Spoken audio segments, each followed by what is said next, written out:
Nous avons le plaisir d'accueillir Nicolas Bernard.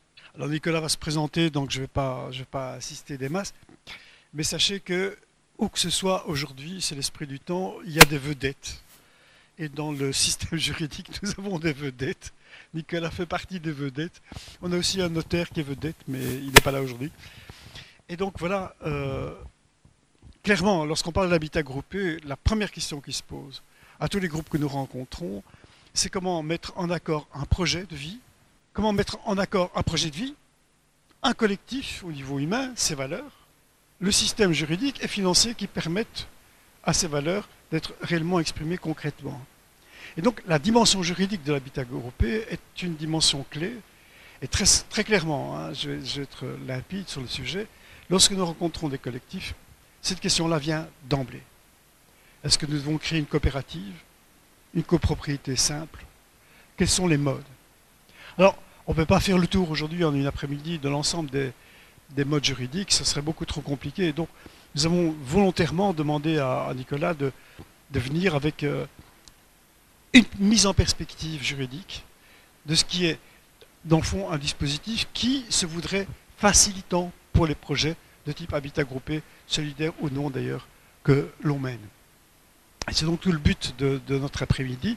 Bien sûr, il y aura son exposé. Bien sûr, vous pourrez lui poser toutes les questions que vous voulez. Et je te cède la parole.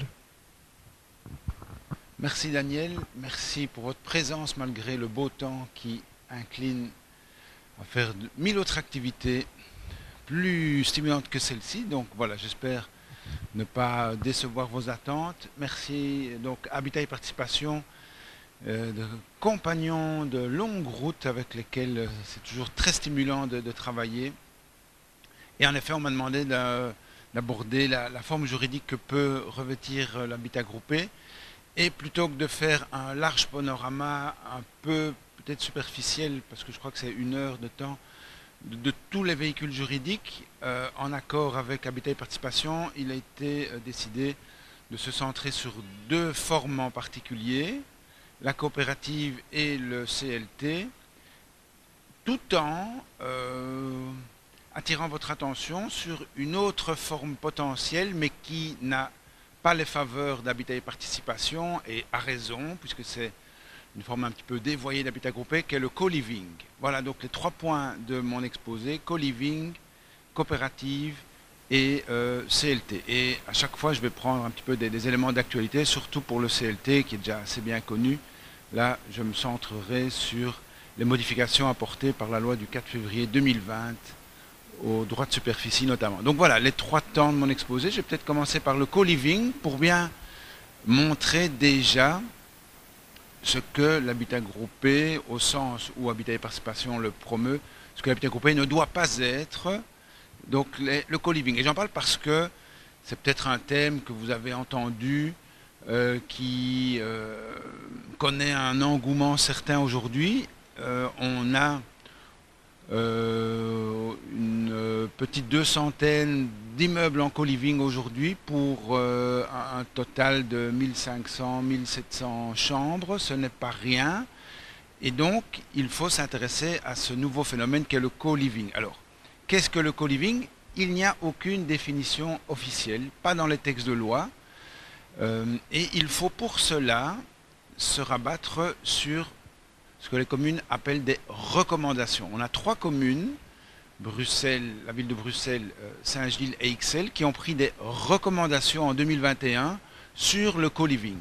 Entendez, pour freiner l'essor du co-living. Et c'est là-dedans qu'on trouve la première définition. Et cette définition, elle nous dit en substance que le co-living, c'est quoi? C'est en clair de l'habitat groupé de standing, de luxe, qui s'adresse à des expatriés, à des jeunes actifs aisés, etc. Pourquoi pas, mais ce n'est pas ce que une association comme celle-ci veut nécessairement encourager. Et on voit que dans les différents exemples de co-living, on a les mêmes caractéristiques à chaque fois. C'est-à-dire, ce sont des sociétés privées très professionnelles, et vous les connaissez peut-être, hein, c'est eCoab, Coab, Colive, Cooming, il y en a toute une série, donc des sociétés privées qui gèrent un grand nombre de chambres. Donc par immeuble de co-living, on a un grand nombre de chambres, en moyenne c'est 8-9 par là, une petite dizaine. À côté des chambres privatives, on a des espaces collectifs. Surtout, comme autre caractéristique, c'est que ces sociétés proposent, en plus d'une chambre et des espaces collectifs, proposent des services. Des services, par exemple, du nettoyage, des réparations, de certaines activités culturelles. On se rapproche quelque part de l'activité hôtelière par ces services-là. Autre caractéristique, les tarifs sont très élevés. Ça c'est sûr, c'est genre 800 € par mois, par là. Et dernière caractéristique, on a à chaque fois des baux individuels. Donc chaque co-liver, on dit maintenant, signe son contrat de bail. Et donc ça distingue le co-living d'une hypothèse qui peut paraître proche, qui est la colocation. Mais dans la colocation, on ne signe qu'un contrat de bail. C'est un bailleur qui signe un contrat de bail avec tous les locataires qui signent le même contrat. Alors voilà, je suis juriste, on m'a invité comme juriste et donc je vais vous parler de réglementation, de droit, etc. Il est toujours temps de partir si vous voulez, mais c'est en tout cas mon angle d'approche.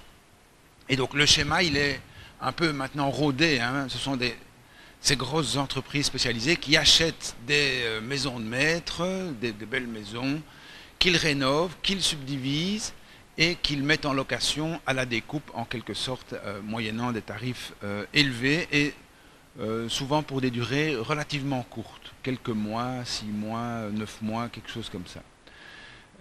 Et la question évidemment qu'il faut se poser, c'est est-ce que notre droit permet le développement de ces nouvelles formules d'habitat entre guillemets groupés, mais qui ne sont pas sous-tendues par un quelconque projet. Est-ce que notre droit permet cet essor? Dire que notre droit déjà n'appréhende pas cette réalité. En tout cas, la réglementation qui vient tout de suite à l'esprit, c'est l'urbanisme. Il n'y a aucune case dans la réglementation urbanistique qui correspond exactement à ce type d'habitat. Sans rentrer trop dans les détails de l'urbanisme, mais quel est l'outil que les communes pourraient déployer pour freiner le développement du co-living? C'est le permis d'urbanisme, c'est de dire il faut un permis d'urbanisme pour transformer une unifamiliale en co-living. Et là, c'est clair que les communes sont à la manœuvre, elles délivrent ou pas le permis, ce qui leur permet de réguler l'activité.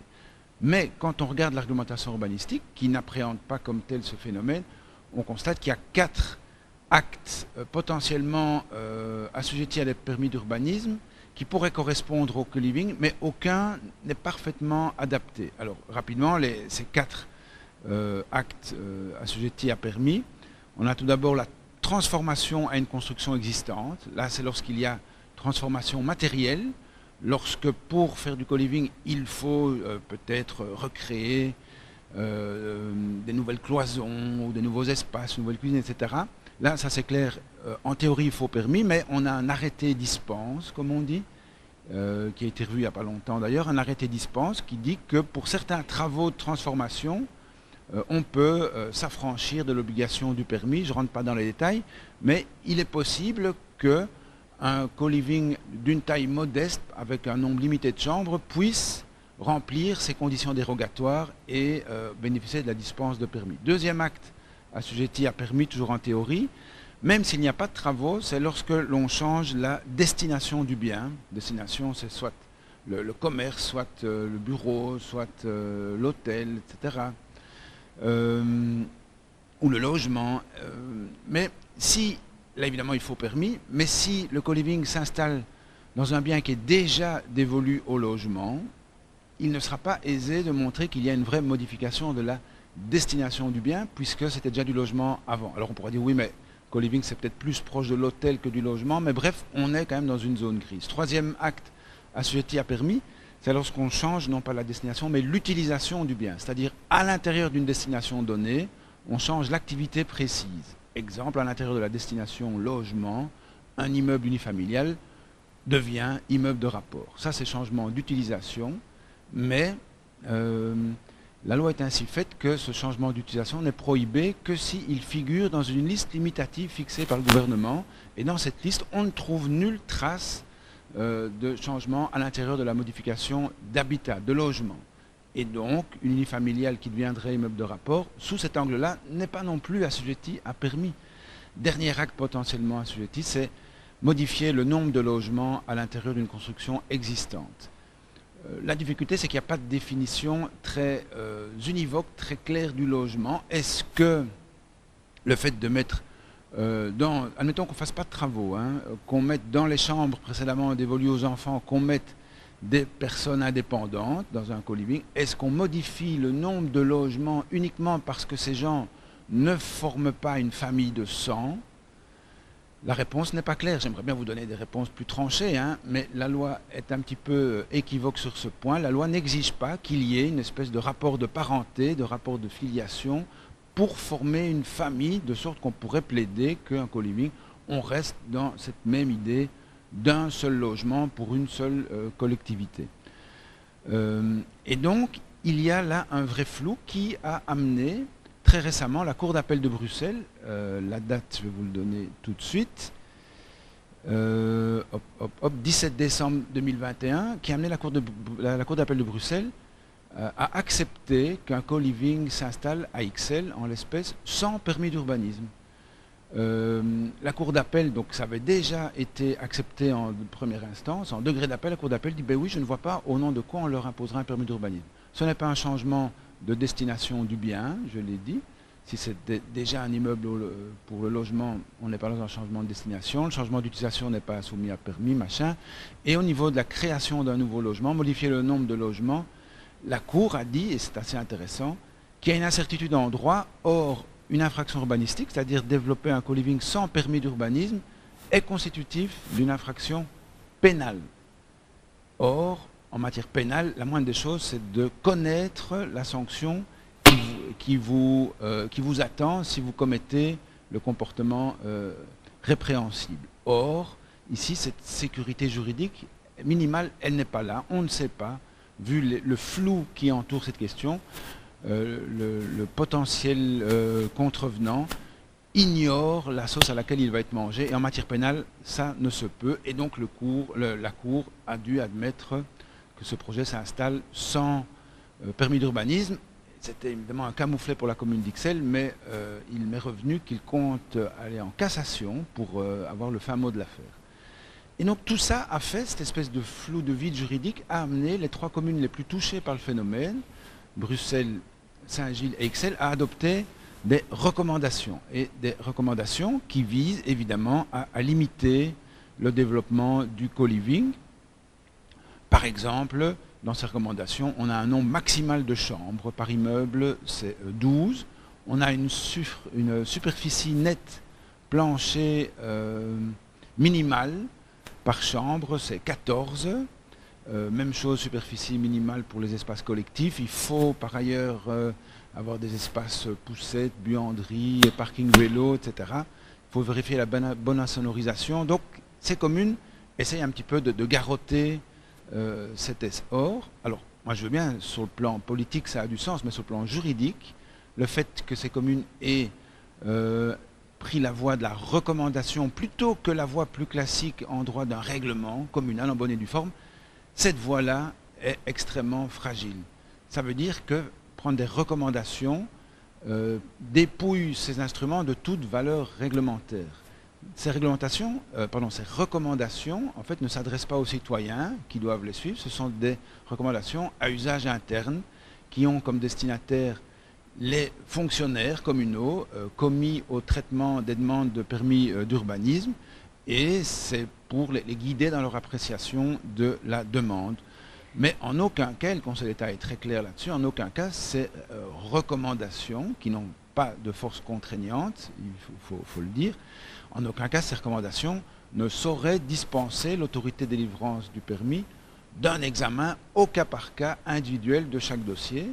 Pas davantage, ces recommandations ne sauraient tenir lieu de motivation. Il ne suffit pas de dire « je vous refuse votre permis parce que vous ne répondez pas aux recommandations ». Non, il faut une recommandation circonstanciée liée au cas d'espèce. Donc, volonté politique, mais qui, pour moi, est un petit peu fragile en droit. En justice, ça passe sûrement pas la rampe, mais les communes on peut les comprendre. Elles attendent que le règlement régional d'urbanisme soit révisé, c'est l'Arlésienne, hein, ça fait 4 ans, je ne sais pas combien de temps qu'on a lancé le processus, et elles veulent combler ce vide juridique. Donc on peut les comprendre, mais il y a là quand même une petite hypothèque sur la régularité juridique.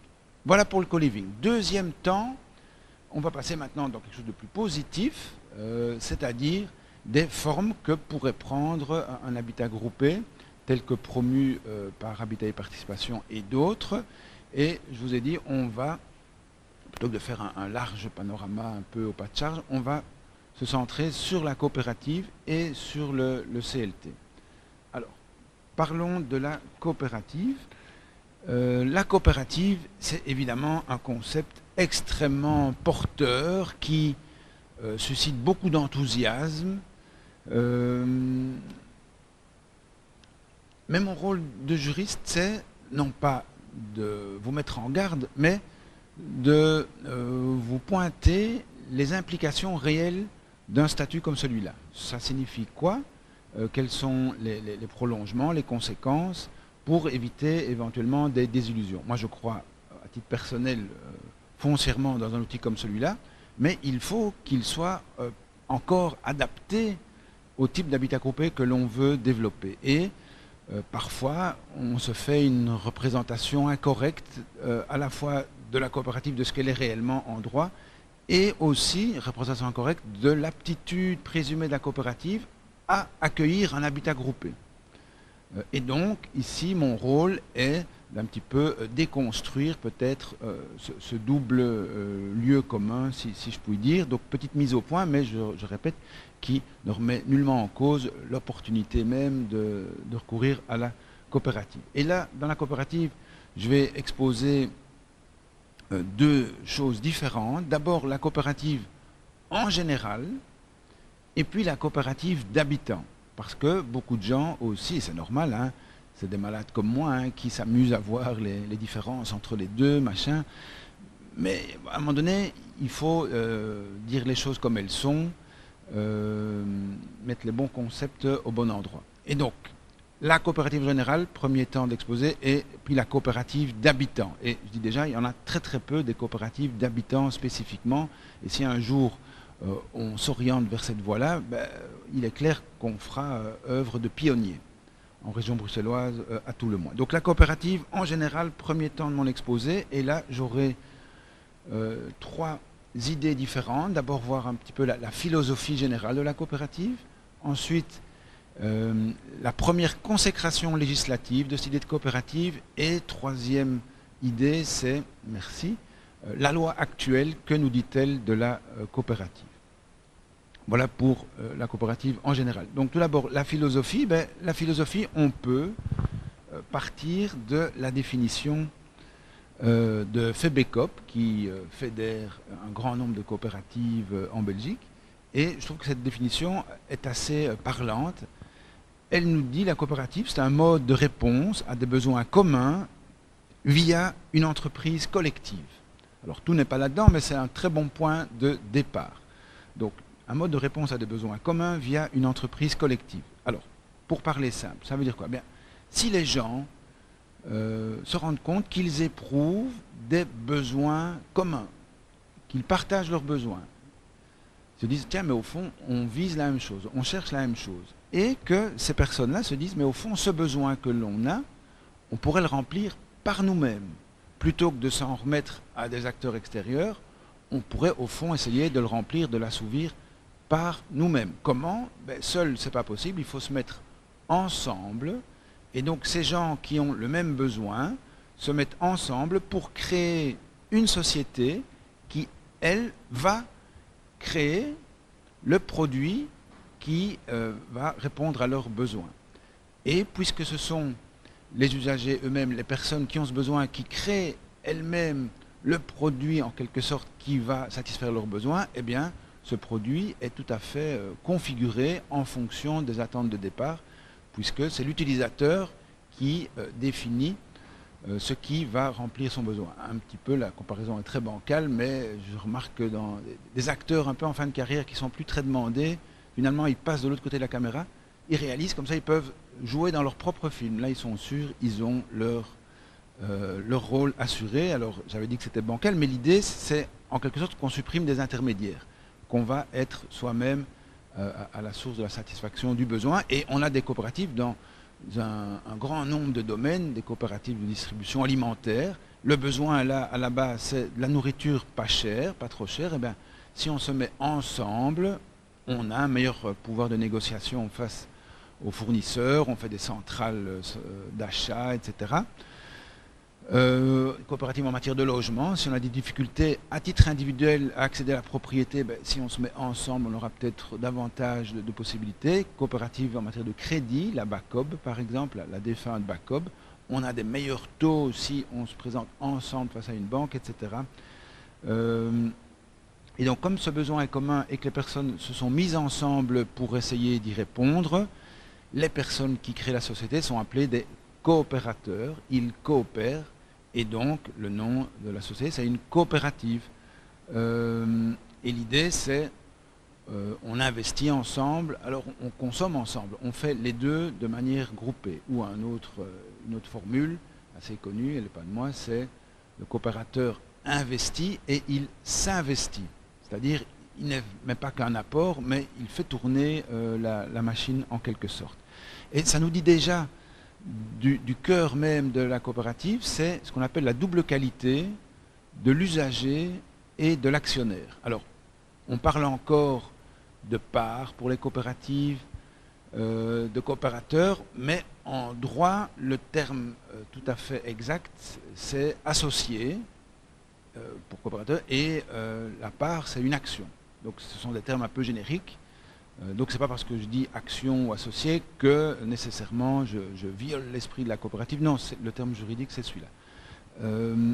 Et donc pourquoi double qualité de l'actionnaire et de l'usager? Parce que ceux qui ont créé la société, ce sont ceux qui éprouvaient le besoin au départ. Et donc ils sont fondateurs de la société qu'ils créent. Mais comme à la base ils avaient un besoin, ce seront eux les premiers utilisateurs de cette société. Et donc ils sont aussi les usagers, ils sont les patrons et les usagers simultanément. Et donc l'associé est usager et l'usager est associé. C'est l'esprit initial, ça ne veut pas dire que toutes les coopératives fonctionnent sur ce mode-là, je m'en expliquerai dans un instant. Donc voilà pour la philosophie. Deuxième idée dans la coopérative en général, je l'ai dit, c'est la consécration législative du début. Alors ça fait longtemps qu'elle existe, la coopérative, déjà depuis le 19e siècle. Et 19e siècle, période tout à fait libérale, pas encore fort marquée par des exigences sociales. Et donc, quand le législateur du 19e siècle a voulu couler cet instrument dans un texte de loi, il s'est dit, on va en faire une société commerciale. C'est un choix qui a été pris au 19e siècle parce que notamment à l'époque, les ASBL n'existaient pas. Elles sont apparues 50 ans après la création des coopératives. Et donc le législateur s'est dit, on va mettre ça sous le régime des sociétés commerciales. Ce sera une société commerciale parmi d'autres. Et c'est un trait fondateur qui perdure encore aujourd'hui. Et donc ça, il faut le savoir, on ne peut pas faire une coopérative pour un but purement désintéressé, mais j'y viendrai dans le dernier temps de mon exposé. Et donc, puisque c'est un environnement assez libéral, le législateur s'est dit, au fond, on va uniquement retenir de cette idée de la coopérative la souplesse, le caractère un peu informel, le caractère peut-être spontané, et on ne va pas injecter trop d'éléments, entre guillemets, subversifs. Dans l'idée de la coopérative, il y a aussi historiquement l'idée de la démocratie interne, l'égalité du droit de vote, un homme ou une femme égale une voix. Mais ça, c'était inaudible pour le législateur du 19e siècle. Et malheureusement, encore ici, au 21e siècle, c'est quelque chose qui ne passe pas encore. Et donc, au fond, la consécration législative au 19e siècle, elle était très minimale. On disait que la coopérative, oui, c'est quelque chose de souple, avec un nombre d'associés variables, avec des apports qui peuvent être variables, il ne faut pas passer par acte notarié, Donc par rapport aux autres types de sociétés, c'est quelque chose de beaucoup plus rapide, informel, mais on a complètement occulté, ce faisant, toute la dimension sociale de la coopérative, c'est-à-dire la démocratie interne, c'est-à-dire l'idée de satisfaire un besoin qui préexiste à la constitution de la société, aussi toute l'optique de ne pas rémunérer le capital de manière outrancière. Il faut une rémunération minimale parce que c'est une société commerciale, mais le but n'est pas là par rapport aux autres sociétés qui visent un but d'enrichissement des actionnaires. La coopérative n'a pas nécessairement pour but celui-là, et donc la consécration du début a fait fi de toute cette dimension plus sociale, sociétale, etc. Et donc, beaucoup d'entrepreneurs, trop heureux de pouvoir se dispenser des formalités lourdes classiques, hop, ont investi le champ de la coopérative sans avoir en rien l'esprit de la coopérative. Et la loi de l'époque ne l'interdisait pas, puisque je vous ai dit, cette consécration était minimale. Et donc, on a, en réaction, instauré en 1955 ce qu'on appelait à l'époque le Conseil national de la coopération, qui est devenu maintenant Conseil national de la coopération de l'entrepreneuriat social et de l'entreprise agricole, je crois, voilà, fin de la citation. Mais donc, c'est un organisme qui est chargé de faire le tri entre les vraies coopératives et les fausses coopératives. Et donc, les coopératives qui sont considérées comme vraies, comme portées par un vrai projet du type que je vous ai expliqué tantôt, eh bien, ces coopératives-là pouvaient alors être membres, être agréées de ce Conseil national de la coopération avec des avantages fiscaux en termes de précompte immobilier, d'impôts sur les sociétés, des avantages en termes fiscaux et en termes sociaux, sécurité sociale. Si la coopérative était vraie, comme est-ce qu'objectivement on vérifiait que la société est authentique, il fallait répondre à une série de principes. Rapidement, le principe de l'adhésion volontaire, on rentre et on part comme on veut, le principe de l'égalité ou de la limitation du droit de vote au sein des AG, donc pas uniquement baser l'emploi du droit de vote sur l'apport fait par le coopérateur, l'idée de la rémunération limitée du capital, un taux d'intérêt limité, bref, pour ces coopératives qui remplissent ces conditions, elles pouvaient être membres de ce conseil et avoir le petit label et les avantages fiscaux. Mais ça ne suffisait pas encore vraiment, puisque 40 ans plus tard, on a instauré un agrément particulier au sein de ce conseil, l'agrément pour, à l'époque on disait, société à finalité sociale. Ce n'était pas ouvert que aux coopératives, c'était pour toutes les sociétés commerciales, mais ces sociétés dites à finalité sociale, je cite, qui n'ont pas pour finalité première de rémunérer le capital, mais elles doivent affecter leur profit à une finalité sociale, eh bien, ces entreprises-là peuvent être agréées comme sociétés à finalité sociale, ce qui leur permet, c'est ça l'avantage, de se glisser dans le circuit d'économie sociale et de bénéficier d'une série de subsides y afférents. Donc, voilà où on en était jusqu'à 2019. 2019, petit chamboulement, on adopte une toute nouvelle loi en matière de société commerciale qui s'appelle le Code des sociétés et des associations. Et cette nouvelle loi va rebattre les cartes et va définir la coopérative. Alors d'abord, c'est un accouchement un peu miraculeux puisque en cours de débat, la coopérative a failli passer à la trappe. Elle ne figurait pas dans les premiers projets de la loi de 2019. Le législateur voulait rationaliser, disait mais c'est quoi ce truc que personne n'emploie ou on ne sait pas exactement. Bon, seule une société sur 100 est sous forme de coopérative. Hein, donc on parle un peu de niche ici. Et donc ça a failli passer à la trappe, mais finalement, un peu pressé par l'Europe, parce que l'Europe n'a pas que du mauvais, l'Europe encourage le développement de ce type d'entreprise, et bien le législateur bruxellois, fédéral, c'est une loi fédérale, le législateur fédéral a un peu in extremis, via amendement d'ailleurs, réintroduit la figure de la coopérative.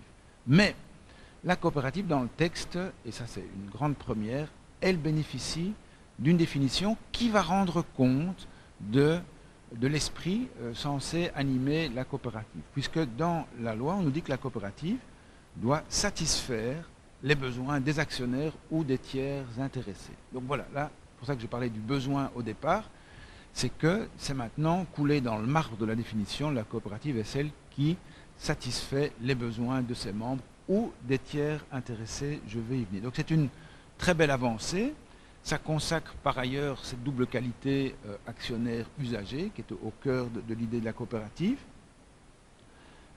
Et puisqu'on met en évidence le besoin de l'usager, l'actionnaire c'est l'usager, donc on peut faire la transitivité multiple, hein. On met en évidence le besoin c'est celui de l'actionnaire, mais l'actionnaire c'est l'usager, et derrière l'usager, dernière étape de la transitivité, on a l'usage, ça veut dire quelque part que cet usage, donc c'est-à-dire la fonction à laquelle on a destiné cette coopérative, cette fonction prévaut sur l'intérêt individuel des différents actionnaires. Il y a toujours cette idée dans la coopérative que l'intérêt collectif prime sur l'intérêt individuel. Et un bête exemple, hein, c'est pas du tout une simple idée, mais on a dans la loi sur les sociétés commerciales, on a une série de mécanismes qui vont verrouiller le pouvoir des actionnaires et qui vont essayer de garantir la survie de la coopérative, fût-ce au détriment des actionnaires. J'y reviendrai, mais lorsqu'il y a démission d'un actionnaire, donc il lâche ses parts, il se lance dans un nouveau projet, petit 1, on ne va pas lui rembourser les parts à la valeur que le bien a pris au jour où on quitte la coopérative, mais à la valeur de départ. Donc il n'y a pas de plus-value. Et petit 2, les statuts peuvent encore prévoir un remboursement inférieur à la valeur nominale de départ. Et donc ça montre bien qu'il est plus important pour la coopérative de continuer plus que de nécessairement rémunérer l'actionnaire qui part et lui permettre de faire des bénéfices. Alors, vous allez peut-être dire, ah oui, les coopératives, on voit ce que c'est. Dans la matière du logement social, il y a des coopératives. C'est vrai, mais ça me permet de mettre un tout petit peu l'accent sur ce qu'on appelle des coopératives tout court versus des coopératives d'habitants. Alors, je vous ai dit dans la définition que la coopérative satisfaisait les besoins soit des actionnaires, soit des tiers intéressés. Et là, on est en plein dedans. Il y a 16 sociétés de logement social à Bruxelles. 2 ont pris la forme de sociétés anonymes et les 14 autres sont des coopératives. Mais dans ces 14 coopératives, on n'en a que 4 vraiment qu'on peut appeler des coopératives de locataires, c'est-à-dire où les locataires sont porteurs de la société, sont à l'origine de la société, où les locataires payent d'abord des parts, des actions avant d'être locataires. On commence par être membre de la coopérative avant d'être locataire. Où les locataires participent à son fonctionnement, il n'y en a que 4. Comencia, Logifloréal, Evercity et Alliance Bruxelloise Coopérative. Et donc ça veut dire que les 10 autres sont des coopératives non pas fondées par les locataires, mais par les pouvoirs publics. Et là, on a des coopératives alors qui agissent pour le bien de tiers intéressés. Et donc ce n'est pas incompatible avec l'idée de la coopérative, c'est tout à fait autorisé. Mais ce qui est sûr, c'est que dans ce cas-là, on ne peut plus dire qu'on ait encore cette philosophie de la double qualité de l'usager et de l'actionnaire. C'est pas mieux, c'est pas moins bien, mais ce n'est pas le même type de coopérative que d'autres. Alors, ceci étant, même pour les 4 coopératives de locataires qui ont été fondées par des locataires, il faut dire quand même que cet esprit coopératif est sérieusement en déclin. Déjà à la base, il n'était pas non plus très très vaillant puisque les locataires n'étaient pas les seuls fondateurs de la société, il y avait des pouvoirs publics. L'essentiel du capital de ces coopératives est détenu non pas par les locataires mais par des pouvoirs publics. Vous imaginez, les tours d'Evercity, c'est extrêmement cher. Mais surtout, en ce qui concerne la participation des locataires, depuis 20 ans, on a dans le logement social l'institution du COCOLO, donc les comités consultatifs des locataires, où on invite déjà les locataires à participer au fonctionnement de la société. Et donc, la spécificité des coopératives de logement social où le locataire était inclus dans le CA, puisque c'est ça, c'est une vraie coopérative d'habitants avec des locataires, fatalement, le locataire participe au fonctionnement de la société. On a finalement ouvert cette participation à toutes les CISP. Donc ça a un peu dilué la spécificité des coopératives.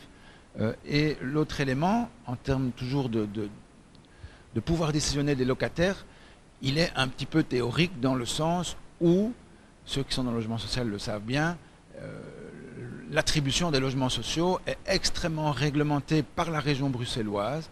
Il y a des règles de priorité, il y a des points.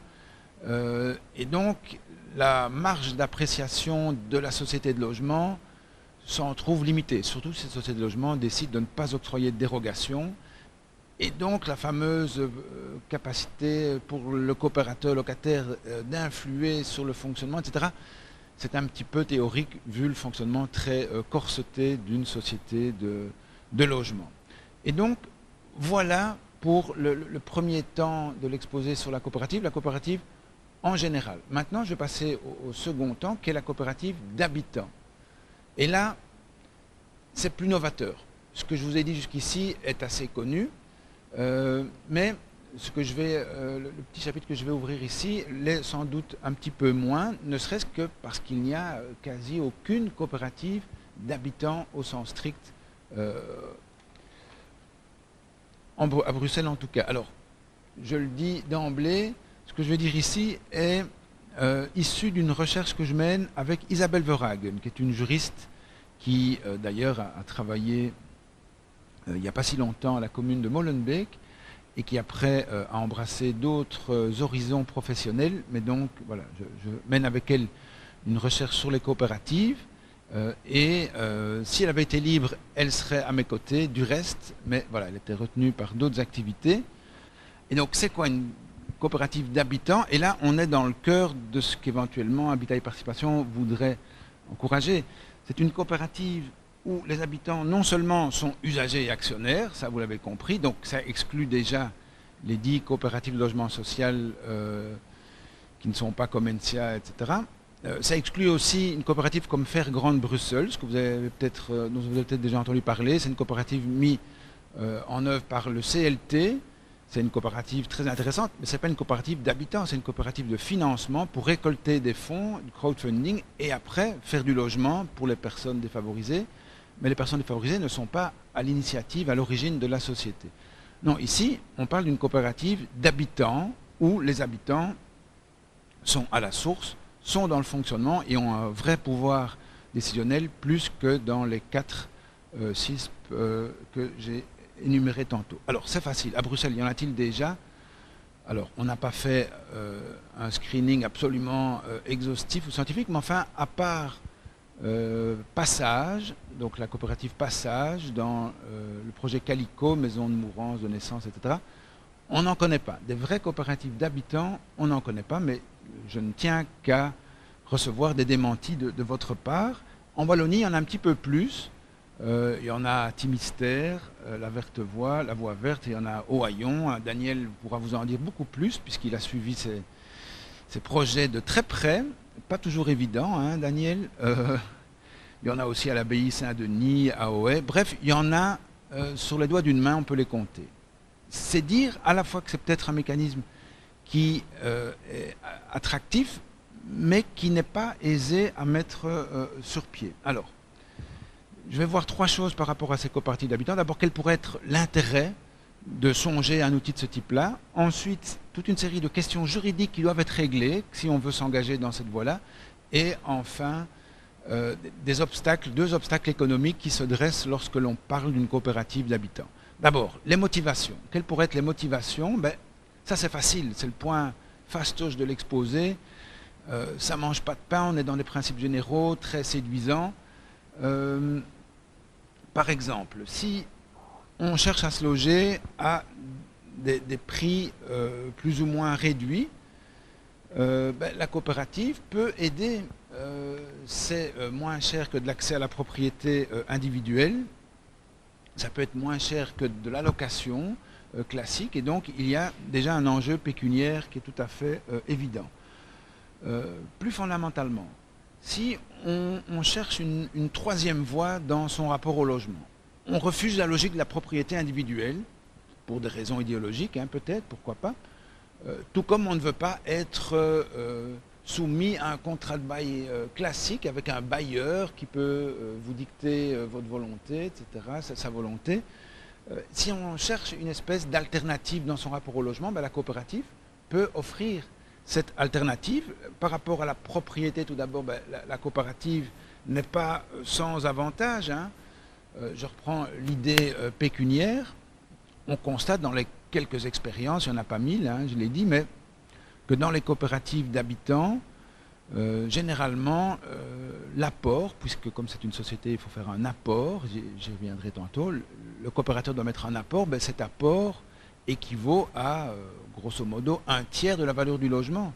Et le reste est constitué par des redevances locatives mensuelles, etc. Mais donc, le seuil d'accès est bien moins élevé que si on achète seul. Ben là, je dis tout de suite, ce n'est pas de la propriété, mais j'y reviendrai. Le seuil d'accès pour être coopérateur avec un droit sur le logement, c'est bien moins élevé.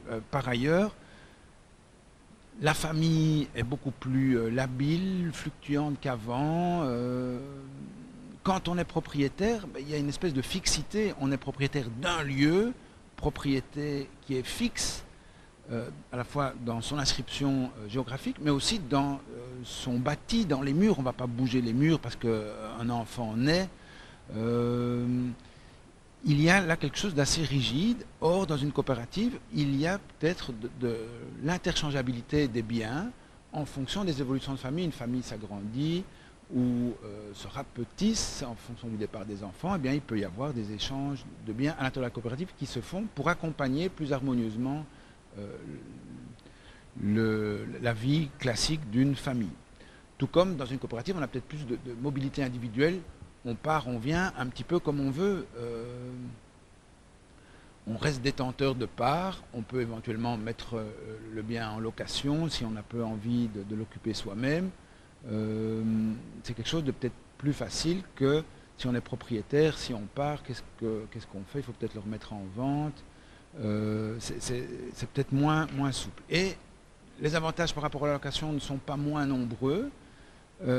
Mais déjà en termes de stabilité, de pérennité de l'occupation, vous savez, le bail de 9 ans peut être terminé à l'initiative du bailleur pour occupation personnelle à tout moment. Il peut l'être aussi pour travaux après 3 ans. Même le bail de courte durée, c'est une nouveauté à mon avis malheureuse à Bruxelles, mais même le bail de courte durée, 3 ans au moins, peut prendre fin anticipativement à l'initiative du bailleur. Tandis que la coopérative peut offrir davantage de sécurité d'occupation. Par ailleurs, par rapport au locataire qui subit la relation locative dans une coopérative, je l'ai dit, le coopérateur est lui-même une des parties prenantes à la décision. C'est lui qui gouverne avec d'autres le sort de la coopérative. Donc c'est beaucoup plus gratifiant quelque part. Alors dans les autres motivations, il y a évidemment l'idée de promouvoir le collectif, vivre de manière partagée certains espaces. Tout ça fait évidemment écho à beaucoup de nos préoccupations. L'idée aussi d'avoir une mixité des fonctions, parce que souvent les coopératives d'habitants, on va greffer d'autres types d'activités, des activités agricoles, des activités sociales, culturelles, etc. Tout ça est aussi possible. Alors, ceux qui refusent la logique de la spéculation, en disant mais le sol, les logements, ça doit être soustrait de l'appropriation marchande, ça doit être un bien commun, etc. Eh bien, ces gens-là peuvent aussi se retrouver dans la coopérative, puisque, je l'ai dit, le bien n'est pas détenu par des individus, mais par une société, la coopérative, qui poursuit peut-être pas un but désintéressé, sinon ce serait une association, mais qui poursuit un but qui n'est pas celui de l'enrichissement personnel des actionnaires, qui est un but qui est lié à la coopérative elle-même. Et donc là aussi on peut rencontrer ce besoin-là. Tous ceux qui ont des préoccupations environnementales s'y retrouveront aussi, et tous ceux qui veulent faire de l'autogestion, la démocratie interne, on est tous ensemble pour décider. Hop, la coopérative coche toutes ces cases. Alors, il n'empêche, beaucoup de questions juridiques doivent être réglées. Et là, on est dans le cœur de ce qui peut coincer, parce que, avant de s'engager, il faut bien en prendre conscience. Et je répète, je continue à promouvoir ce type d'outils, mais il vaut mieux décider en connaissance de cause. Première question à régler, et elle est un petit peu philosophique, c'est l'idée de la double qualité. Si vous engagez là-dedans, ben, fatalement, vous devez mettre des fonds, vous mettez un apport. Vous n'êtes pas qu'un utilisateur, vous êtes un associé, un actionnaire.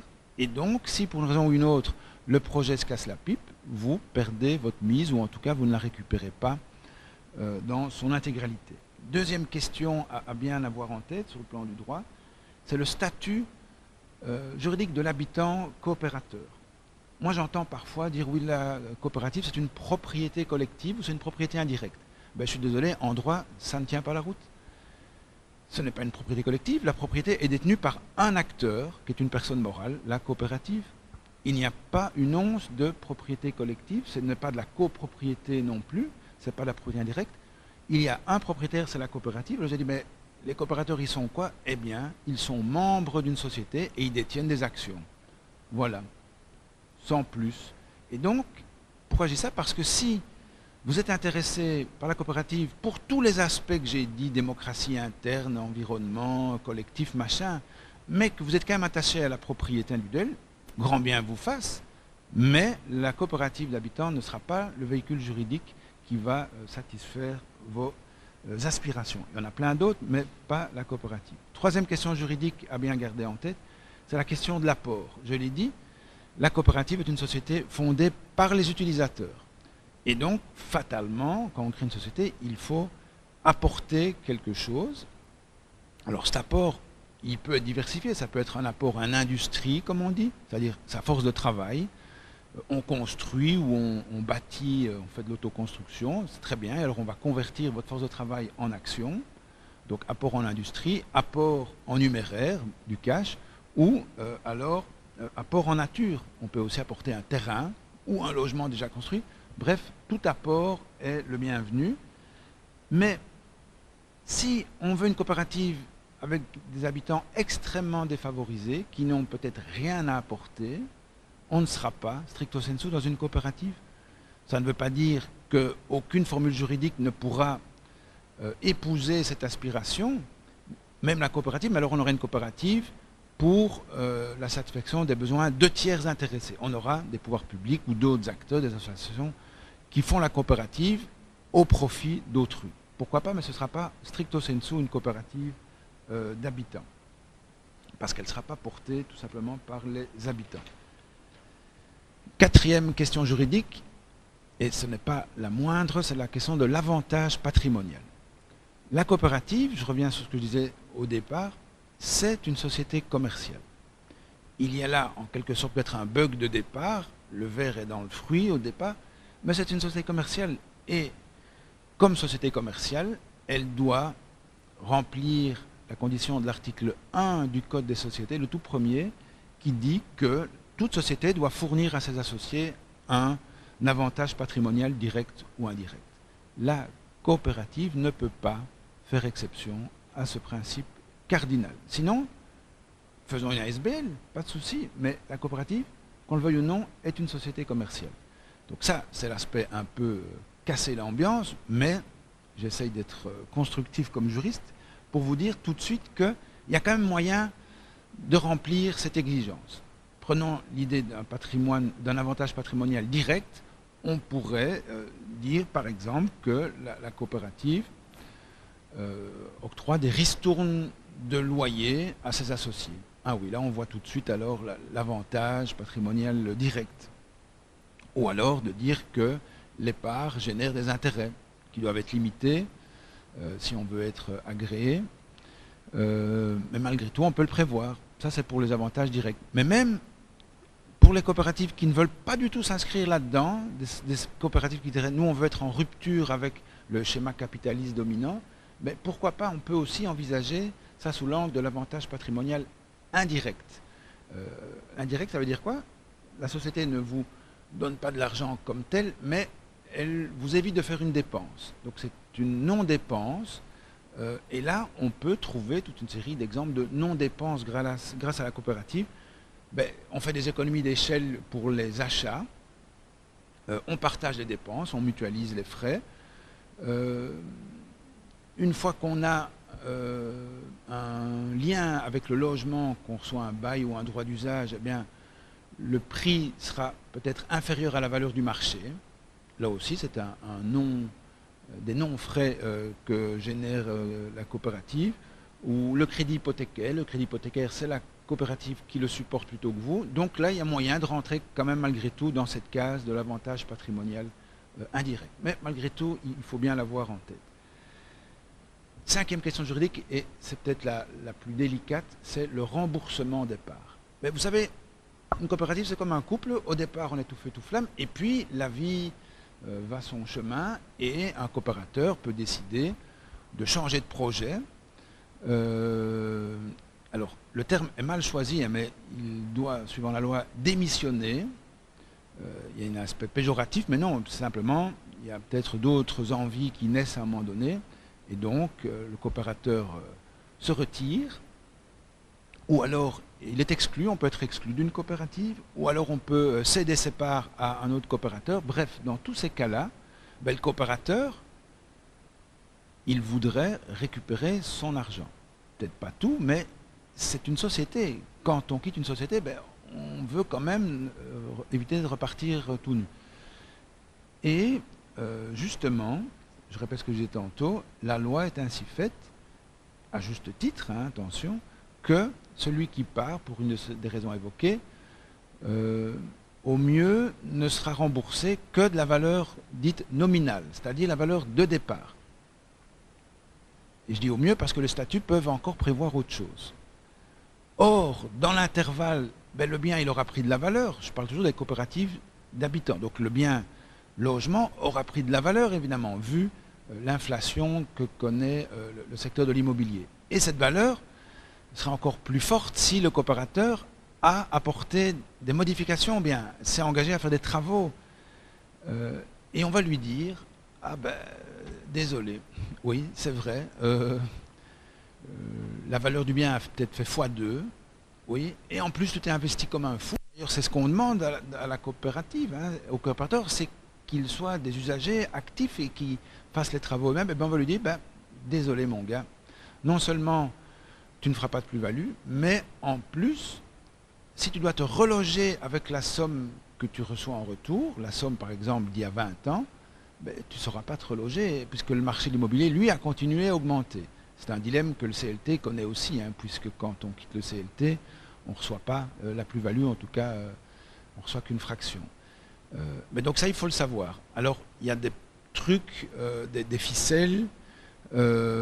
Certains disent, ben oui, ben alors, on va transformer l'immeuble détenu par la coopérative en copropriété. Et comme ça, chaque coopérateur deviendra copropriétaire. Ouais, mais il y a quand même un double problème. Sur le plan fiscal, il y aura une taxation à l'impôt des sociétés, puisque la coopérative fera une plus-value en se défaisant de l'immeuble au profit d'une copropriété. Donc il y aura un impôt là-dessus. Et puis aussi, les copropriétaires, les ex-coopérateurs devenus copropriétaires devront payer un droit d'enregistrement pour devenir copropriétaires du bien. Donc, ce n'est pas l'idéal. Alors, dans d'autres coopératives, parfois, on voit que le repreneur paye une espèce de part complémentaire, un pas de porte, on pourrait dire, avec beaucoup de guillemets. Rien n'est l'idéal, mais il faut creuser ce genre de technique. Alors, sixième question juridique, potentiellement problématique, c'est l'exclusion. La coopérative, c'est un peu un club soudé par des valeurs, une idéologie commune, et il se pourrait que, vous savez, il y a beaucoup de scissions, de schismes, de fatwas qui sont parfois jetés quand on n'adhère plus complètement à la philosophie de départ. Ça arrive dans des groupes très, très, très porteurs d'une identité. Eh bien, la loi permet l'exclusion de n'importe quel coopérateur, je cite, pour des justes motifs, qui ne sont évidemment pas énumérés dans la loi. Et même pour d'autres motifs aussi, pourvu qu'ils soient prévus par les statuts. Eh bien, on ne peut pas, c'est le cas de le dire, exclure qu'un des coopérateurs soit éjecté de la coopérative qu'il a fondée. Alors, il y a des règles, évidemment, de prise de décision pour des actes de ce type-là, mais en tout cas, on ne peut pas l'exclure. Pourquoi j'en parle? Parce que ça aura évidemment une répercussion sur le logement. Celui qui est exclu, ou celle qui est exclue de la coopérative, est-ce qu'il va ou elle va être aussi exclu du logement? Répondre oui à cette question serait quelque part à violer son droit au logement, surtout s'il est intéressé. Petit 1 n'est répréhensible en aucune manière quant à la gestion du bien, s'il a toujours payé sa redevance, s'il a toujours entretenu son bien. C'est un peu singulier qu'on le mette dehors alors qu'il se comporte vraiment comme un bon locataire, par exemple. Et c'est encore plus singulier si par ailleurs cette personne a fait des travaux dans son bien, s'est investi, etc. Et donc, il faut articuler l'idée de la gestion de la coopérative avec le rapport au logement. Et rien n'est prévu dans la loi. Septième question compliquée, c'est en cas de décès. Quand on s'investit dans un projet immobilier, on a envie que ses enfants prolongent votre personnalité, en quelque sorte, portent le projet à bout de bras une fois que vous êtes dans un boîte en sapin. Eh bien ça c'est pas possible, tout simplement, parce que la coopérative ne vous donne pas un droit sur un logement, vous donne des parts. Par ailleurs, la coopérative c'est un club un peu sélect où il faut être admis par les gens existants. Il y a un peu un principe de cooptation, mais donc le coopérateur qui meurt ne lègue pas son logement, mais il lègue juste les parts. Et les héritiers, tout ce qu'ils peuvent faire, c'est se faire rembourser des parts. Et en aucun cas automatiquement investir le lieu. Alors les statuts peuvent malgré tout l'autoriser, mais ce n'est pas un effet automatique. Huitième et dernière question juridique potentiellement à problème, c'est la relation que l'on a avec le bien. Et je répète, je parle toujours des coopératives d'habitants, de logement. Et donc, je reprends pour éviter le malentendu, lorsqu'on souscrit, lorsqu'on achète une part, une action de coopérative, vous ne faites rien d'autre qu'acheter une part de coopérative. Vous n'achetez en aucun cas un droit sur un logement. En soi, la part ne crée pas le lien juridique que vous auriez avec le logement. Et encore moins, cette action ne va préciser quel est le type de relation juridique que vous auriez avec le logement. Est-ce que c'est du bail? Est-ce que c'est de l'amphithéose? Est-ce que c'est un droit d'usage, un commodat? Rien n'est prévu parce que la loi, le CSA, Code des associations, au fond, ne se préoccupe que de l'aval, c'est-à-dire la constitution de la coopérative et la gestion. Et le Code ne se préoccupe pas de la suite, c'est-à-dire comment après les coopérateurs vont gérer le produit qu'ils ont créé ensemble. Ici le produit c'est le logement. Ça le CSA ne s'en occupe pas. Ça veut dire quoi? Ça veut dire qu'il revient aux coopérateurs eux-mêmes de le définir. Comment? Par les statuts. Et donc les coopérateurs doivent se dire attention, si on se lance là-dedans, il faut déjà tout prévoir. La part donne droit à quoi par rapport au logement? Et dans les quelques coopératives d'habitants qui existent, on voit une grande diversité. Certains font du bail, d'autres du droit d'usage. Il n'y a pas de règles très précises puisque c'est à la discrétion entière des coopérateurs. Ce qui est intéressant, c'est qu'on voit que dans les contrats de bail qui existent sur le terrain, certains sont moins protecteurs que la loi. Donc c'est un peu la meilleure, quoi. On est dans une dynamique où on se serre les coudes, on est porté par un idéal de solidarité. Eh bien, il y a des contrats de bail qui prévoient des délais de préavis plus courts ou des motifs de résiliation plus diversifiés que la loi. Ça montre qu'on est là dans une espèce de zone grise que les coopérateurs doivent régler via leur statut. Et alors, pour terminer, la coopérative d'habitants, ça c'était les questions à problème. Et alors, pour terminer, les obstacles financiers qui peuvent se poser, car il y en a au moins deux. Le premier, c'est l'accès à un crédit. Puisque le coopérateur doit faire apport, il doit potentiellement mettre de l'argent. Est-ce qu'il peut envisager un prêt? Est-ce qu'il peut demander un prêt à une banque? En tout cas pas un prêt hypothécaire, puisqu'il ne va pas acheter un logement. Le prêt hypothécaire, sauf exception, c'est pour les immeubles. Et donc, il ne va évidemment pas solliciter un prêt hypothécaire. Il peut prendre un crédit à la consommation, mais le crédit à la consommation, le niveau de tarif, voilà, mon voisin devant moi me le montre d'un geste évocateur, les taux d'intérêt sont beaucoup plus élevés, évidemment, parce qu'il n'y a pas de garantie hypothécaire. Par ailleurs, c'est sur des durées courtes. Et donc, ce n'est pas évident. Alors, la bonne nouvelle, c'est que la coopérative, elle, pourrait solliciter un emprunt hypothécaire. Ah oui, ça c'est vrai. Du reste, c'est la coopérative qui achète et qui est propriétaire. Et elle peut. Elle peut, mais ça ne résout pas tout parce que beaucoup de banques exigent malgré tout une garantie personnelle. Ils disent, oui, mais enfin bon, la coopérative, ouais, c'est quoi et ils demandent des garanties supplémentaires. Par ailleurs, même si la coopérative est admise au crédit hypothécaire, la coopérative, ce n'est rien d'autre que les habitants derrière. Et donc, les habitants doivent alimenter, évidemment, le remboursement de l'emprunt hypothécaire. Donc, ce n'est pas non plus la panacée. Alors, depuis quelques années, on a une grande nouveauté, c'est le crédit hypothécaire pour des meubles. Avant, c'était tout à fait interdit. Maintenant, c'est autorisé. Mais malgré tout, le crédit mobilier hypothécaire est possible, mais il faut malgré tout garantir, alors c'est un peu la contradiction, hein, mais garantir ce crédit mobilier par un bien immobilier ou par une autre sûreté hypothécaire. Et donc, bref, c'est une demi-avancée seulement. Donc, voilà. Alors, ce qui est clair, c'est que si on ne règle pas cette question, on va limiter les coopératives d'habitants, au fond, à ceux qui ont assez d'apports personnels, ceux qui sont assez riches pour avoir des fonds propres. Et ça, c'est vraiment pas le but de la coopérative d'habitants. Et on constate dans les pays à l'étranger qui promeuvent ce type de coopérative que là, on crée alors des mécanismes de financement ad hoc, ce qui n'est pas le cas chez nous. Deuxième obstacle financier, c'est l'éligibilité aux primes et aux avantages fiscaux.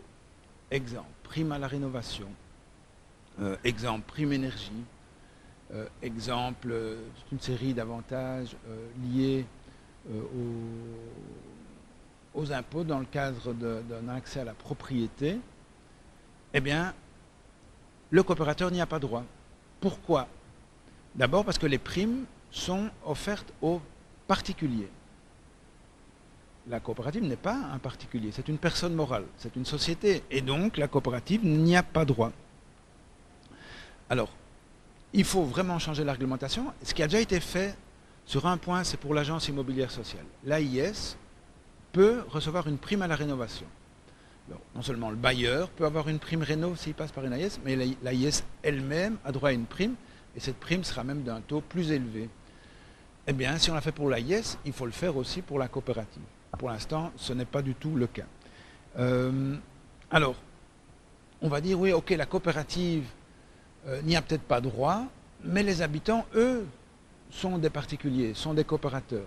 Oui, mais le problème, c'est que beaucoup d'aides et primes demandent aux bénéficiaires, exigent du bénéficiaire qu'il soit titulaire d'un droit réel immobilier.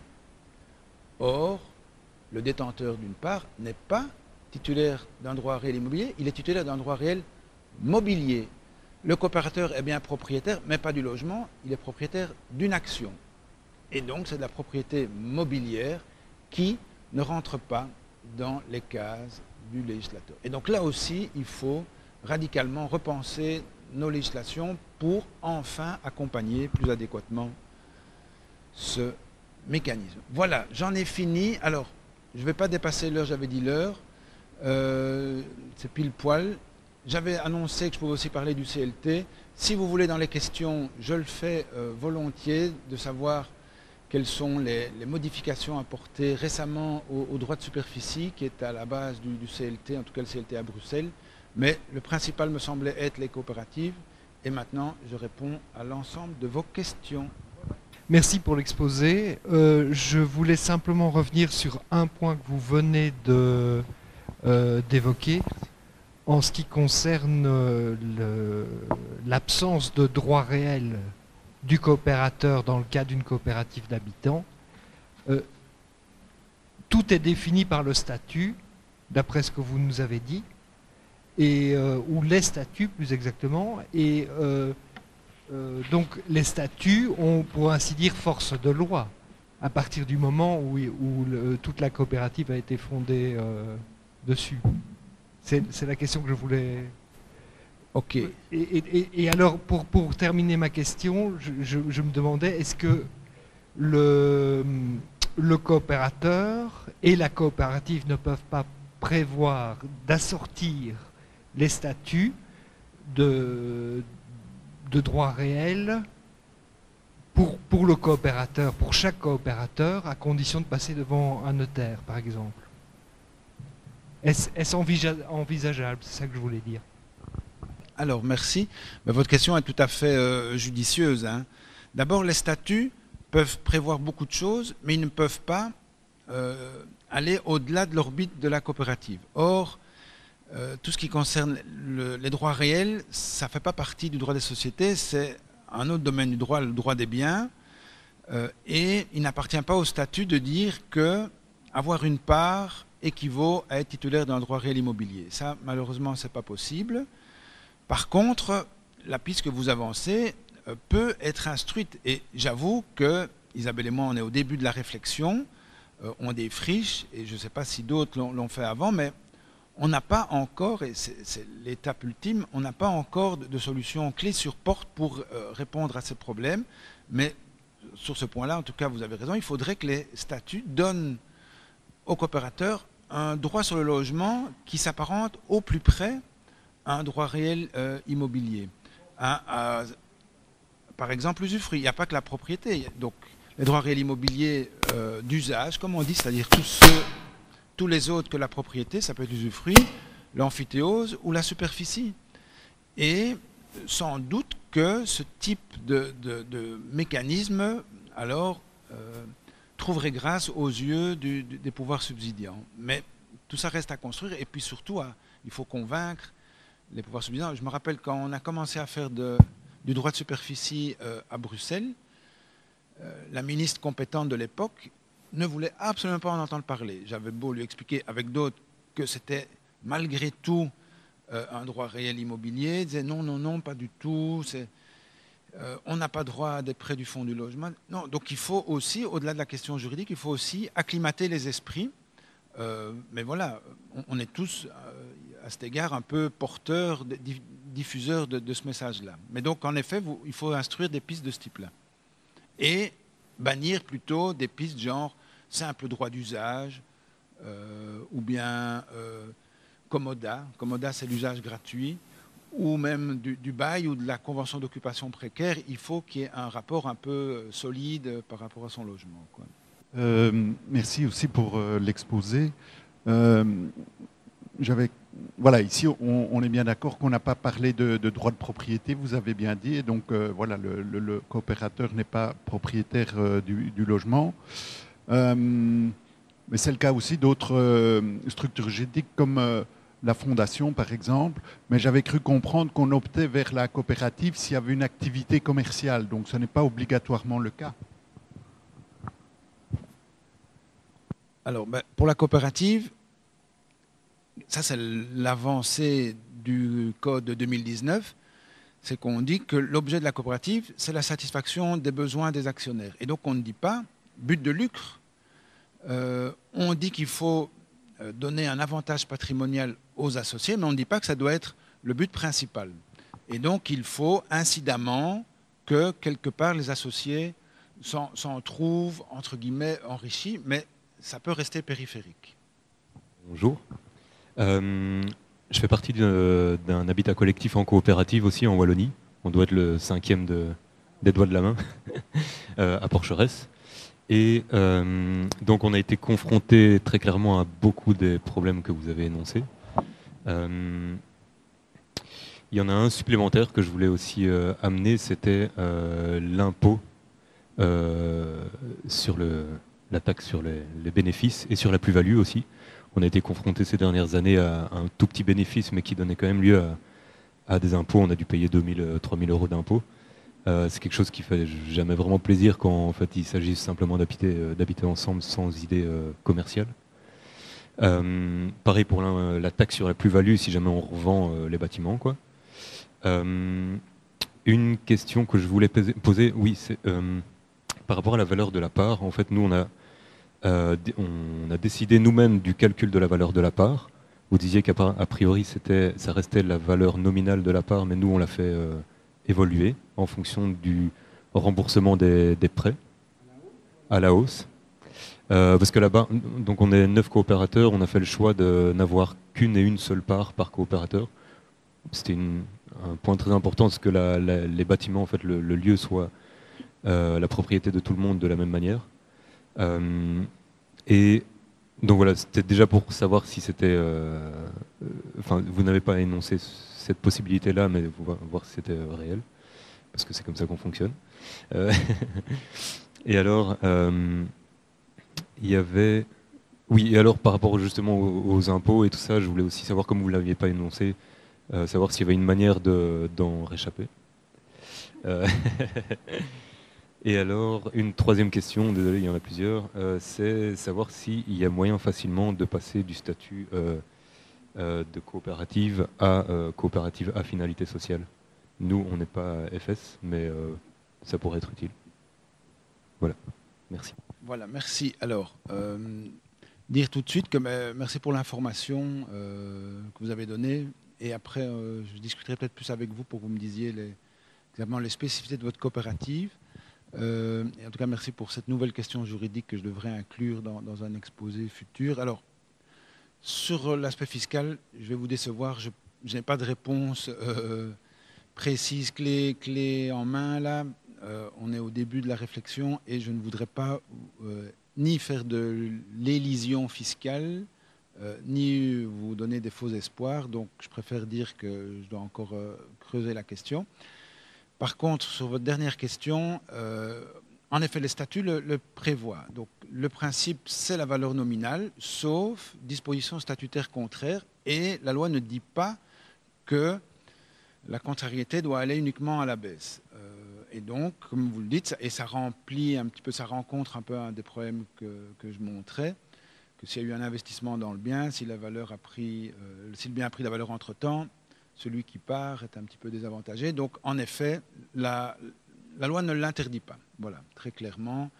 Et donc, c'est intéressant de montrer qu'on peut rester dans l'esprit de la coopérative tout en malmenant un petit peu à la marge l'idée de la rétribution à la valeur nominale, quoi. Ce n'est pas incompatible, quoi. Pour la succession, donc, les héritiers partent avec les actions, les parts, et en ce qui concerne les espaces communs, ils sont aussi... Alors, les héritiers, ils n'ont droit qu'aux parts. Et donc, si la part, c'était, je ne sais pas moi, 500 €, ils recevront 500 € en retour. Mais d'emblée, la part disait que les statuts devaient le déterminer, que grâce à cette part, on a une chambre privative et un usage collectif des communs. Mais ça, les héritiers, ça ne les concerne pas. Les héritiers reprennent les 500 départ, sauf si les statuts disent autre chose, hein, comme chez monsieur. Donc les héritiers, ils ne vont pas regarder dans le détail de l'utilisation matérielle du bien. Deux questions. Une par rapport à la coopérative. On désirait acheter un bien qui est une exploitation agricole, à côté de laquelle il y a des gîtes, enfin, dans laquelle il y a des gîtes. Donc ça, ils sont en personne physique.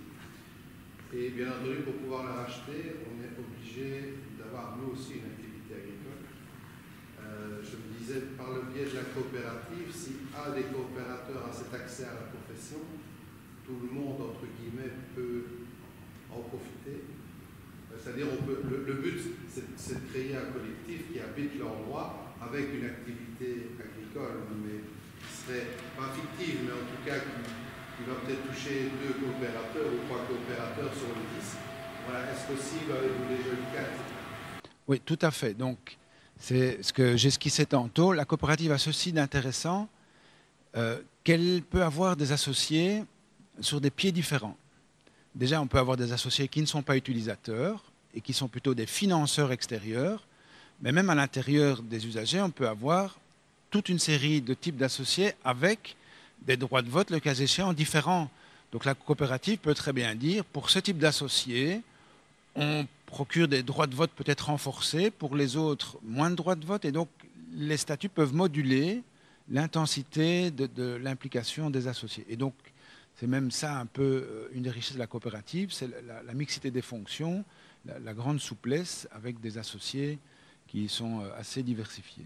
Oui, mais par rapport à la possibilité de chaque coopérateur de venir habiter le lieu, parce que c'est la condition sine qua non pour pouvoir être domicile, pour pouvoir habiter à tout cas là, le fait qu'un coopérateur a cet accès à la profession, peut-être, je vais dire, peut donner l'ouverture aux autres coopérateurs pour habiter le lieu. Oui. Je ne vois pas ce qui l'empêcherait en tout cas. Oui.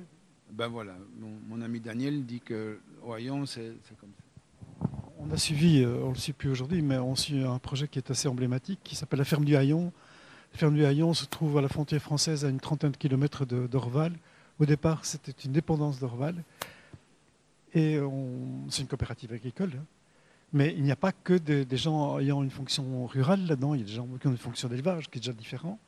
Et puis, à Boulanger, qui fait son activité boulanger. Et puis, des gens qui viennent y séjourner simplement parce qu'il y a une volonté sociale d'accueil. Et des gens qui sont un petit peu en perte, je dirais, en perdition. Et actuellement, ils se posent la question de savoir s'ils vont accueillir des Ukrainiens ou pas. Et, parce qu'ils ont des locaux énormes, en très mauvais état, cela dit.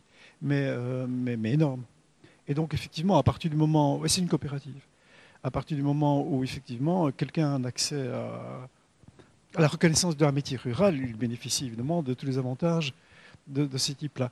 Cela dit, dire que la coopérative est nécessairement le modèle idéal, là, je serais beaucoup plus pondéré.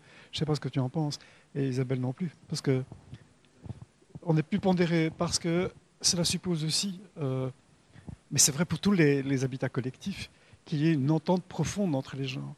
Mais à partir du moment où vous avez sur un même lieu des intérêts économiques lourds, avec des investissements économiques lourds, comme c'est le cas dans le milieu rural, les tensions apparaissent parfois un peu vite et sont parfois un peu très tendues. C'est une raison pour laquelle nous nous ont demandé d'intervenir.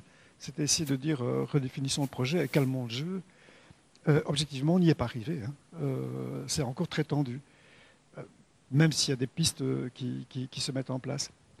Et surtout, la difficulté qui a été évoquée, celle que vous évoquez, comment rendre compatible des gens qui, à un moment donné, sont dans ce projet, mais avec une fonction de type presque intellectuel, hein, mais qui sont avec une réflexion sur le mode rural et des choses comme ça, avec des gens qui passent leur vie sur des tracteurs et à élever des chèvres.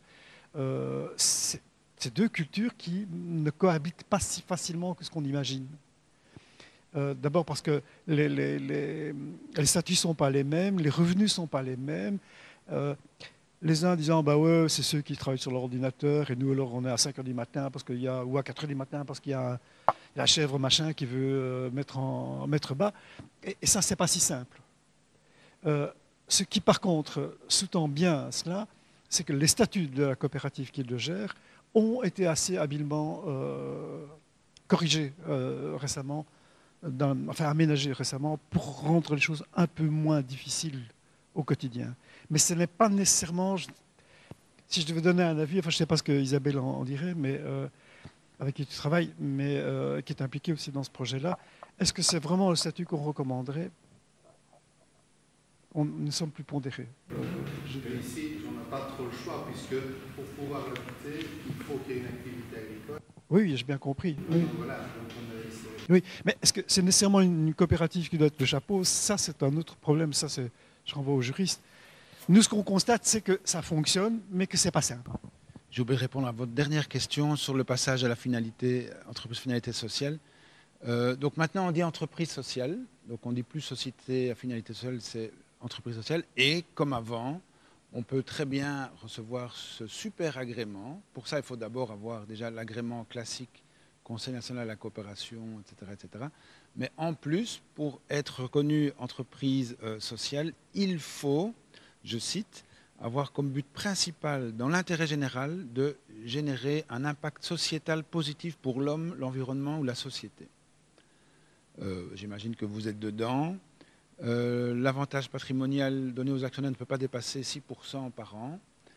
Et lors de la liquidation, l'actif qui reste doit, je cite, être affecté de manière à ce que ça corresponde le plus possible à l'objet de la coopérative. Voilà. Et à ces conditions-là, à mon avis, vous êtes dedans largement, on reçoit ce statut d'entreprise sociale. Encore une ou deux questions, mais guère plus, vu le timing. Moi, je voudrais aussi vous proposer une étude de cas, mais je ne sais pas si je suis tout à fait adapté. Donc, on est en train d'essayer de racheter une ferme dans la région genevoise. Et on aimerait avoir un modèle mixte pour justement la forme juridique, qui serait pour le sol une fondation, pour les logements qu'on aurait individuellement une copropriété, et pour ce qu'on ne s'est pas racheté parce que ça coûte trop cher pour deux gîtes, justement une coopérative qui s'occuperait du prêt. Et donc, je voulais savoir ce que vous pensez de cette forme juridique, si vous pensez que c'est adapté ou si jamais suffisamment d'informations pour positionner comme ça. Vous avez parlé de l'ASBL aussi, je ne sais pas si c'est envisageable. Bon, je n'ai pas de réponse précise, mais tout est envisageable. Ça dépend de ce que vous voulez vraiment. La fondation, la SBL, le CLT, enfin, ou le démembrement de droit de propriété, la coopérative, elles ont des objectifs différents. Et donc, il faut d'abord bien identifier ce que vous voulez de manière ultime. Et puis deux, ça va encore plus me dérober à votre question, mais il faut passer par un notaire. Dès qu'on rentre dans des montages précis, surtout que vous allez devoir faire achat de terrain, etc., il faut régler ça au mieux et il faut aller prendre conseil auprès d'un notaire, ça c'est sûr. Alors, de manière générale, ce que vous proposez n'est pas du tout inenvisageable, mais il faut qu'alors il y ait un véhicule juridique qui achète le terrain, qui fasse du démembrement du droit de propriété, soit de la superficie, soit de l'amphithéose, pour des gens qui peuvent éventuellement se constituer en coopérative. A priori, c'est un peu complexe, mais il n'y a rien qui, en droit, ne l'interdit. Voilà. Mais c'est difficile ici d'aller fort dans le détail de votre projet. Mais surtout, il y a les notaires, eux, ça c'est leur métier, c'est d'aider à la constitution de montages de ce type-là. Juste, vous n'avez pas du tout parlé des ASBL, est-ce que Oui, mais les ASBL, c'est de la blague, oui, ça. Alors, il y a aussi des implications fiscales différentes de l'une à l'autre de ces entités, mais la SBL, elle ne peut pas poursuivre un but de lucre, ça je ne vous apprends rien, et donc pas question de faire un quelconque profit avec un outil de ce type-là. Même le CLT n'est pas constitué sous forme d'ASBL ici, parce que malgré tout, il faut parvenir à tirer certains revenus de l'activité, et donc l'ASBL possible, mais c'est assez strict comme outil juridique. Par rapport à la copropriété et la coopérative d'habitants, est-ce que si on n'a pas d'activité commerciale vraiment importante, est-ce que ce ne serait pas plus intéressant de manière générale, je sais bien que spécifiquement c'est au cas par cas, mais d'avoir une copropriété avec une charte suffisamment solide? Et est-ce que cette charte peut, je veux dire, engager, je vais prendre un exemple simple, par exemple, on veut revendre, on est copropriétaire, on veut revendre sa partie, okay, et dans certaines coopératives, il est indiqué qu'on ne peut pas revendre avant 3 ans, par exemple, ou 5 ans, pour ne pas déstabiliser l'équilibre. Est-ce que, par exemple, on pourrait avoir ça, une charte pourrait nous engager de la même manière, je veux dire, il n'y a rien qui nous empêcherait légalement de le faire. C'est la question grosse, je sais bien, mais je ne sais pas les spécificités, mais ce serait peut-être intéressant. Oui, alors, je vais un petit peu répéter ce que je disais tantôt. La copropriété, c'est de la propriété à plusieurs. Donc, c'est de la propriété. Donc, ça veut dire qu'il faut, en une fois, décaisser le tout, payer un droit d'enregistrement. Alors, heureusement, le règlement de copropriété peut introduire toute une série de règles, de valeurs telles que vous les envisagez, mais, à la différence de la coopérative, la copropriété est extrêmement réglementée. Il y a des dizaines d'articles dans le Code civil sur ce qu'on peut faire, pas faire, etc. Beaucoup de ces articles sont impératifs, c'est-à-dire qu'ils interdisent toute manifestation contraire de volonté dans les règlements de copropriété. Et donc, c'est nettement plus corseté. Si on veut de la souplesse, c'est sûr que le règlement de copropriété et la copropriété en général n'est pas l'outil le plus indiqué. Maintenant, il y a moyen de faire des copropriétés un petit peu audacieuses, progressistes, etc. Mais on ne pourra jamais aller aussi loin que dans une coopérative où là, les statuts ont vraiment les coups des franges, quoi, par rapport à la copropriété. J'avais participé à une formation où ce point était aussi abordé. On m'avait dit que, bon, dans le cas d'une copropriété avec charte, comme vous veniez de dire, qu'en cas de difficulté et de recours en justice, la charte n'aurait aucune valeur juridique. La loi sur la coopérative, on a justement laissé libre champ au statut en disant, voilà, c'est justement une société un peu particulière, informelle, portée par les citoyens eux-mêmes, etc. Donc, on ne va pas trop les embêter. La copropriété, ça c'est serré au cordeau, quoi. Vous abordiez le fait que les coopératives ne sont pas éligibles pour des primes ou alors contracter un prêt hypothécaire. Vous disiez, je ne sais pas très bien comment vous disiez, mais vous sembliez dire que ce serait bien que ça soit le cas. Qu'est-ce qu'il y a comme moyen de pression je comprends que vous souhaitiez que les pouvoirs publics autorisent ça. Qu'est-ce qu'on peut faire pour espérer que ce soit le cas, pour favoriser un peu la loi? Oui, bah alors pour les primes, ça c'est facile, il faut arrêter d'utiliser l'expression titulaire d'un droit réel immobilier. Il faut trouver une autre formule, titulaire d'un droit d'usage, ou je ne sais pas, hein, je ne suis pas législateur, ça reste à inventer parce que ça brouille un petit peu les schémas traditionnels. Hein. La coopérative, le coopérateur habitant, il n'est pas nécessairement locataire, pas nécessairement propriétaire, pas nécessairement... Donc il faut trouver un nouveau concept qui englobe peut-être tous ces différents usages. On parle moins de droit que d'usage maintenant. Et il faut remplacer dans les lois actuelles cette idée un peu dépassée de droit réel immobilier. Ça, c'est pour les primes et les aides. Et alors, pour le crédit hypothécaire, là, ce n'est pas la loi qu'il faut changer, à mon sens.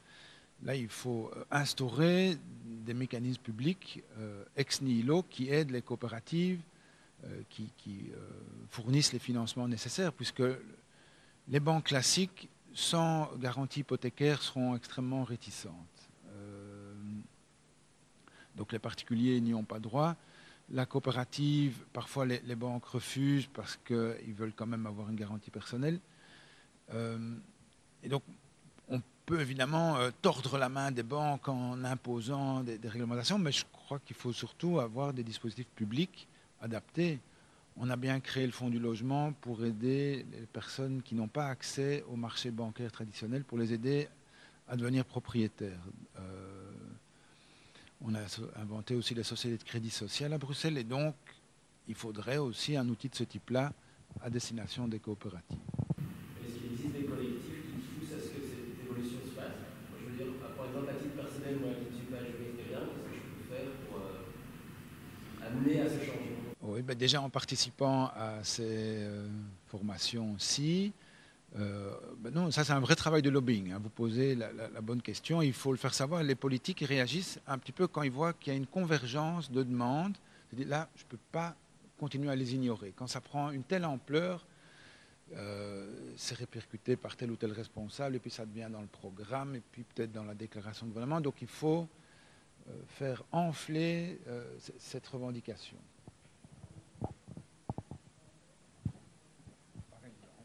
Mais déjà tout à l'heure, je ne sais pas si vous êtes venu à l'intervention politique à 14h, on avait déjà 2 représentants, un parlementaire fédéral et une députée bruxelloise. Je ne sais pas si vous êtes... Parce que finalement, on a vu qu'il y avait très peu de personnes qui sont venues à l'intervention. Or, ils étaient justement là pour entendre problématique des gens. Mais donc on va organiser une autre activité avec les représentants politiques, mais donc vous pouvez aussi nous envoyer à Habitat et Participation certaines réclamations Oui, ou demandes que questions, vous avez, et on remarques. peut les relayer aux politiques, c'est une de nos activités. Et vous, à titre personnel, on pourra du coup, si on sait que vous avez un intérêt pour, vous inviter à d'autres activités du type, Je crois qu'on va on prendre essaye encore- de faire du lobbying. On va prendre encore une question parce qu'on a aussi un timing à respecter. Madame? Je voulais juste poser une question. Parce que vous dites qu'avec après la revue, il y a des changements de loi, par exemple en 2019, et que là, j'espère qu'il va y avoir encore des changements de loi, ça influence aussi les coopératives déjà existantes. Donc, oui, et ça change d'office, il faut se réadapter. Si la coopérative a déjà été constituée, la loi nouvelle ne va rien changer. Mais c'est une bonne question. Il faut aller voir les dispositions transitoires de la loi nouvelle et j'avoue que j'ai pas. Si on constitue aujourd'hui une coopérative, les changements sont pas repris dedans, et que plus tard c'est repris, ça nous intéresse, mais comme elle a été créée avant, est-ce qu'il faut faire changer les statuts ou pas? Alors, votre question est très judicieuse, hein, et j'aurais dû aller voir ce qu'on appelle les dispositions transitoires de la loi de 2019, c'est-à-dire est-ce qu'elles s'appliquent aux coopératives déjà existantes. Alors, on peut supposer, je pourrais le faire là en une minute, hein, mais c'est la fin, on peut supposer que le législateur n'a pas entendu bouleverser le fonctionnement des coopératives déjà constituées. Le but, ce n'est pas de chambouler tout, et donc on peut raisonnablement escompter que ça vaut surtout pour les coopératives à venir. Voilà. Ça intéresse une pratique qui existe déjà, voilà. En théorie, oui. Donc, si, mais à vérifier, si vous voulez, je regarde juste quand j'ai déposé le micro, hein, mais alors la nouvelle loi sur la coopérative, elle ne change pas énormément, si ce n'est qu'il faut indiquer quels sont les besoins qu'on satisfait. Voilà, ça, c'est la nouveauté. La coopérative, c'est la satisfaction des besoins des actionnaires. Et c'est ce qu'on appelle le principe de spécialité. Il faut que cette spécialité de la coopérative soit indiquée dans les statuts. Si les statuts ne disent rien, la coopérative n'est pas valable. Et donc, je vais aller juste voir si la loi nouvelle oblige les coopératives déjà constituées à changer leur statut pour faire apparaître cette spécialité. Donc, je préfère ne rien dire avant d'aller voir, mais voilà. Oui, mais je veux dire, si à chaque fois qu'il y a un changement, Chaque loi détermine, oui, ça c'est la règle de notre démocratie où il y a plein de lois qui se superposent, des millefeuilles ou des lasagnes comme on dit. Chaque loi doit dire si elle s'applique uniquement aux nouveaux actes ou également aux précédents. En matière de bail, c'est la bouteille à encre. Quand il y a des nouvelles lois, est-ce qu'il faut changer la garantie locative? Si vous avez des questions extrêmement précises et que Nicolas veut encore bien y répondre, ok, faites-le. Mais nous, en termes global, on doit mettre un terme à cette conférence. On peut quand même avoir des questions juridiques adressées à l'ASBL. Oui, ça vous pouvez le faire. Ça vous pouvez le faire. Bien sûr.